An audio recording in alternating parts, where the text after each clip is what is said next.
नमस्कार विद्यार्थियों, आज हम कौटिल्य के ऊपर चर्चा करेंगे। कौटिल्य का पूरा नाम विष्णुगुप्त कौटिल्य था।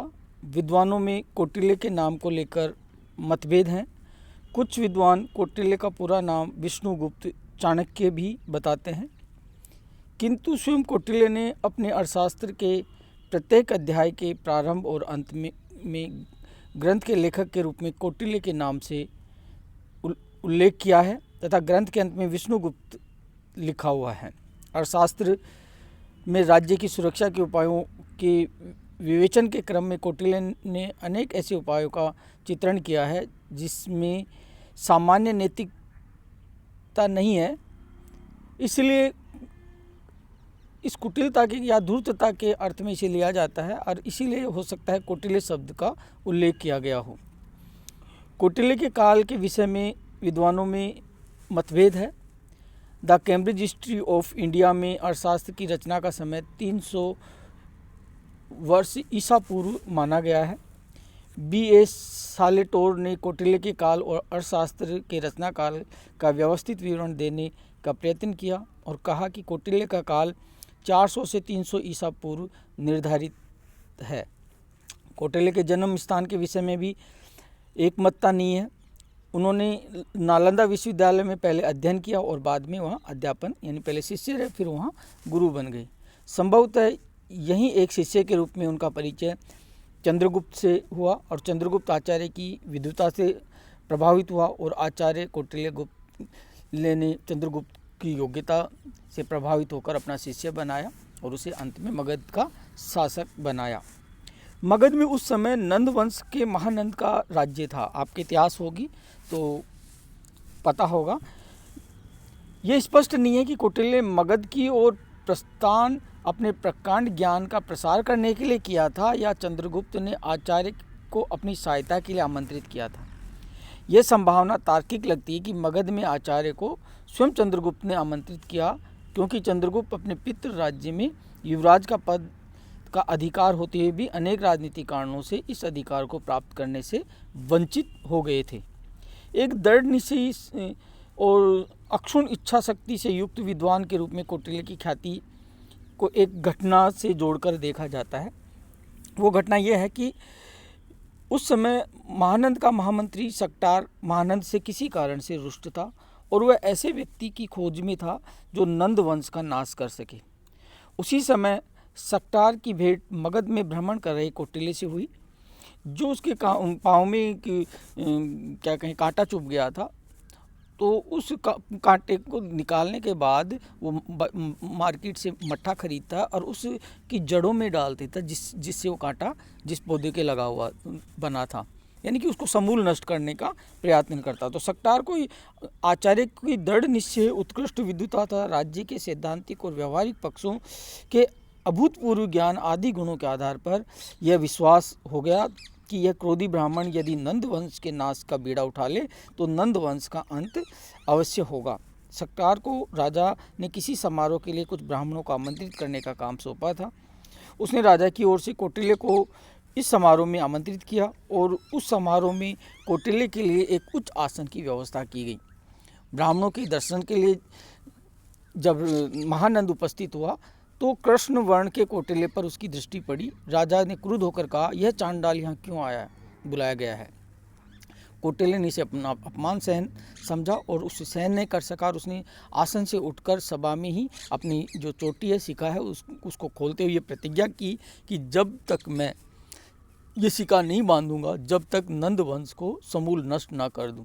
इसीलिए कौटिल्य ने अपने अनेक उपायों से नंद वंश का विनाश किया और चंद्रगुप्त को मगध के सम्राट पद पर आरूढ़ हुआ।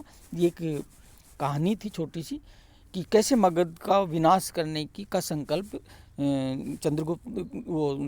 कौटिल्य लेता है और चंद्रगुप्त को नंद वंश का विनाश करके और वहाँ चंद्रगुप्त को शासक बनाता है। तो चंद्रगुप्त ने कौटिल्य को अपना प्रधानमंत्री बनाया और उसकी सहायता से अपने राज्य को व्यवस्थित ढंग से शासित करने के साथ साथ उसकी सीमाओं का भी विस्तार किया। कौटिल्य के चिंतन को इस तथ्य ने भी प्रभावित किया कि उस समय सिकंदर का भारत पर आक्रमण हो चुका था। हम इसे बता रहे हैं कि परिस्थितियां ही व्यक्ति के विचारों को उत्पन्न करती हैं। जैसे मैकियावेली कि वो अपने युग का शिशु था, कि कोई भी व्यक्ति होता है वो अपने युग का जो जैसी परिस्थितियाँ देखता है ना वैसा ही उसका थॉट, उसके विचार दिमाग में आते हैं और वैसा ही वो बनने का प्रयास करता है। तो भारतीय उस समय सिकंदर ने भारत पर आक्रमण कर दिया था। भारतीय राजा किसी के कोई के एक केंद्रीकृत शक्ति का अभाव था। सिकंदर के आक्रमण के समक्ष प्रतिकार करने का किसी को हिम्मत नहीं थी। कौटिल्य ने स्वाभाविक रूप से अनुभव किया कि बाह्य आक्रमणों से राज्य की सुरक्षा के लिए राज्य का शक्तिशाली होना अत्यंत आवश्यक है। कौटिल्य को इस बात का भी व्यावहारिक अनुभव था कि आंतरिक दृष्टि से प्रजा को संतुष्ट न रख पाने के कारण तथा शासक के अनाचारी अथवा निरंकुश हो जाने पर राज्य के समक्ष आंतरिक विद्रोह का संकट उपस्थित हो जाता है। इसलिए अपने जीवन के अनुभवों के आधार पर कौटिल्य ने अपने ग्रंथ के आंतरिक और बाह्य दोनों प्रकार के संकटों से राज्य की सुरक्षा अपने चिंतन को में सबसे ज़्यादा महत्व इस चीज़ को उन्होंने दिया है। अब बात करते, ये तो मैंने सामान्य से परिचय आपको बताया। अब बात करते हैं इसके ग्रंथ, कौटिल्य का जो ग्रंथ है अर्थशास्त्र। तो अर्थशास्त्र प्राचीन भारतीय चिंतन में नीति शास्त्र परंपरा का ग्रंथ है। भारतीय चिंतन परंपरा के अन्य स्रोतों जैसे स्मृतियाँ, महाकाव्य आदि से अर्थशास्त्र थोड़ा भिन्न है, क्योंकि अर्थशास्त्र में राजनीतिक ज्ञान, मनुष्य जीवन के उद्देश्यपूर्ण नियमन तथा मानवीय आचरण के समुचित नियंत्रण के लौकिक उद्देश्यों को स्वतंत्र महत्व प्रदान किया गया है। कौटिल्य के अनुसार अर्थशास्त्र की विषय वस्तु में व्यक्ति के लौकिक आचरण और उसकी उन्नति के सारे संदर्भ अनिवार्य रूप से सम्मिलित किए गए हैं। कौटिल्य ने मानवीय वृत्तियों को अर्थ की संज्ञा दी, मनुष्य से युक्त भूमि को भी अर्थ की परिधि में लाता है। इस प्रकार मानवीय आचरण और वृत्तियों तथा लौकिक समृद्धि की प्राप्ति, संरक्षण और उसके पालन के उपायों से संबंधित शास्त्र को अर्थशास्त्र की संज्ञा दी जाती है। स्पष्ट है कि अर्थशास्त्र राज्य के सैद्धांतिक और व्यवहारिक दोनों प्रकार की समस्याओं से संबंधित ग्रंथ है। कौटिल्य ने अर्थशास्त्र की रचना गद्य और पद्य दोनों में की है, इसलिए ग्रंथ के अंत में एक पारिभाषिक परिशिष्ट जोड़ा गया तथा उसके साथ ही कुछ सूत्र प्रस्तुत कर दिए गए। ग्रंथ में विवेचन सामग्री का सार पुनः प्रस्तुत किया गया है। ग्रंथ में 15 अध्याय हैं। प्रथम अधिकरण में राजा से संबंधित समस्याओं का राज्य से संबंधित समस्याओं, ज्ञान की शाखाओं, इनका सैद्धांतिक विवेचन किया गया है। तो दूसरे अध्याय में राज्य के प्रशासनिक विभागों, संगठनों, पदाधिकारियों का विवेचन है। तो तीसरे और चौथे अध्याय में राज्य की दीवानी और फौजदारी न्यायिक प्रणाली का विवेचन है। तो पाँचवें अध्याय में राजकीय कर्मचारियों के अनुशासन, अधिकारों और दायित्वों का वर्णन है। तो छठे अध्याय में राज्य की जो 7 प्रकृतियाँ हैं, उनके 7 अंग हैं का वर्णन है। 8वें में युद्ध, विजय, पराजय, सेना संबंधी व्यवस्थाओं का चित्रण है। तो 9वें अध्याय में विभिन्न आपत्तियों में राज्य के बचाव की समस्या, नीति और तात्कालिक उपायों का विवरण दिया गया है। 10वां अध्याय युद्ध नीति से संबंधित है।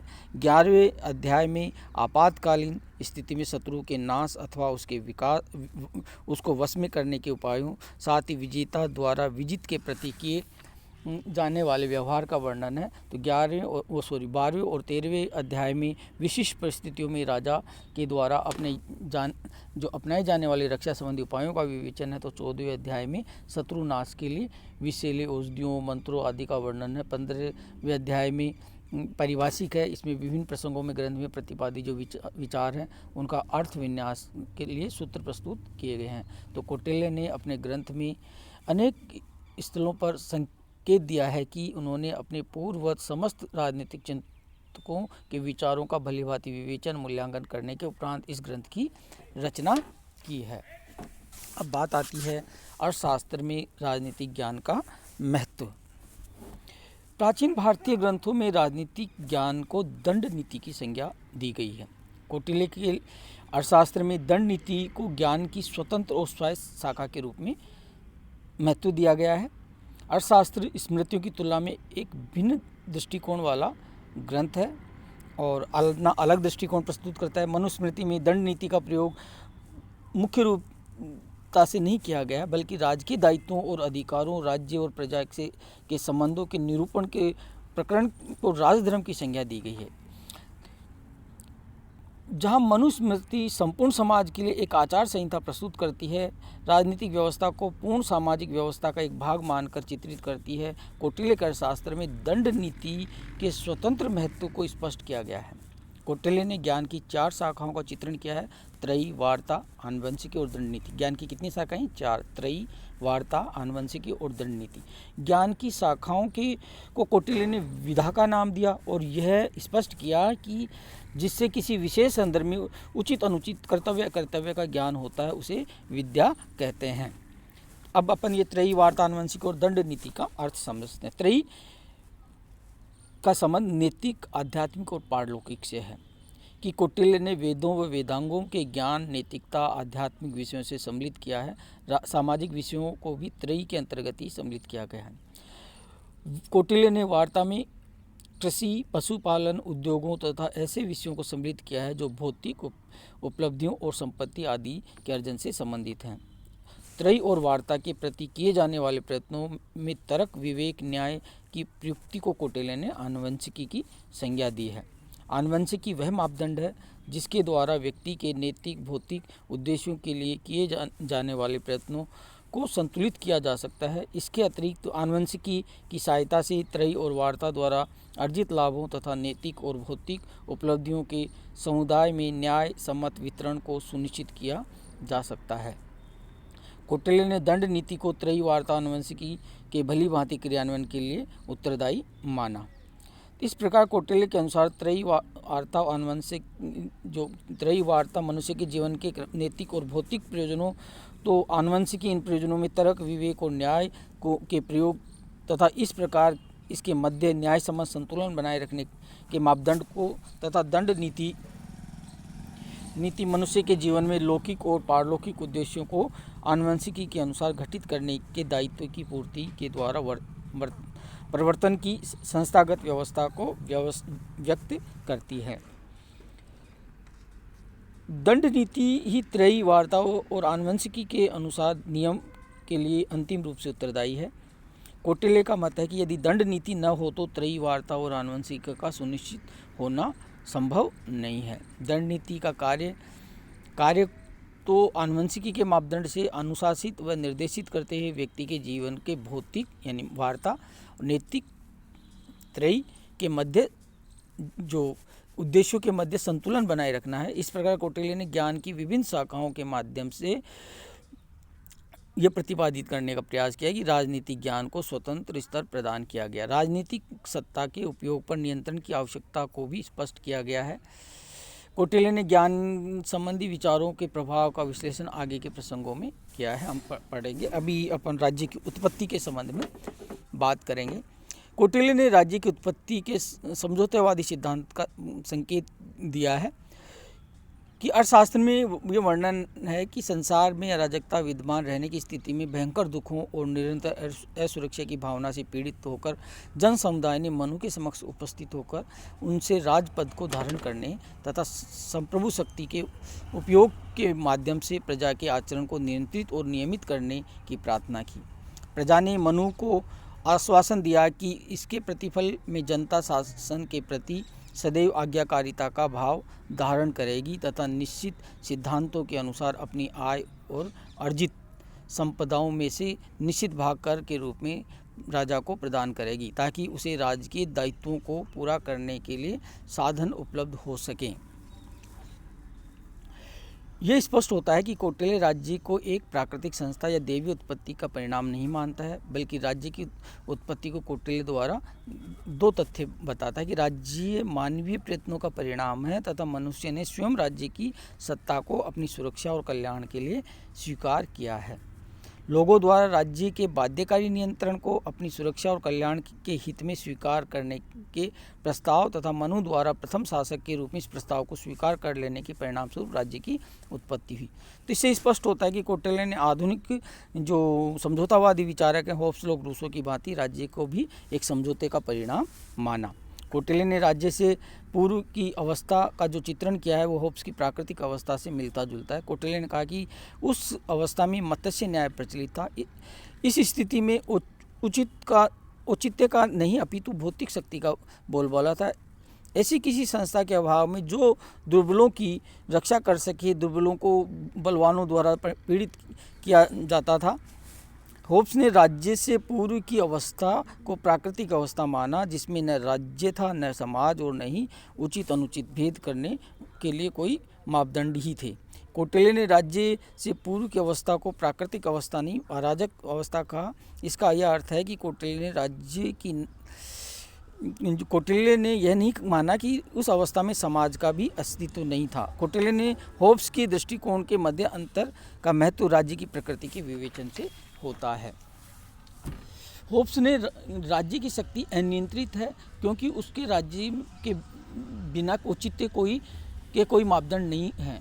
इसके विपरीत कौटिल्य ने स्पष्ट प्रतिपादित किया कि राज्य धर्म के द्वारा प्रजा के व्यवहार को नियंत्रित करता है। धर्म राज्य की शक्ति को प्रजा पर प्रयोग की एक स्वाभाविक और व्यवहारिक नियंत्रण है, मर्यादा उस पर। कौटिल्य राज्य को धर्म का सृजन करता नहीं, अपितु धर्म का संरक्षक मानता है। लोगों ने एक अनुबंध द्वारा राज्य की रचना करके धर्म के नैतिक शक्ति को ऐसा भौतिक अवलंबन प्रदान कर दिया कि उसे दुष्ट आताताई समाज कंटकों को भी चुनौती नहीं दे सकते। धन्यवाद। आगे की क्लास में हम राज्य के जो अस्तित्व का प्रयोजन और संप्रभुता की बात करेंगे, और फिर हम इसके जो सप्तांग सिद्धांत हैं उसकी बात करेंगे। फिर राज्य के जो कार्य हैं, क्षेत्र है, जैसे अपने मनु का पढ़ा ना, उसी तरह से हम इसमें चर्चा करेंगे। धन्यवाद।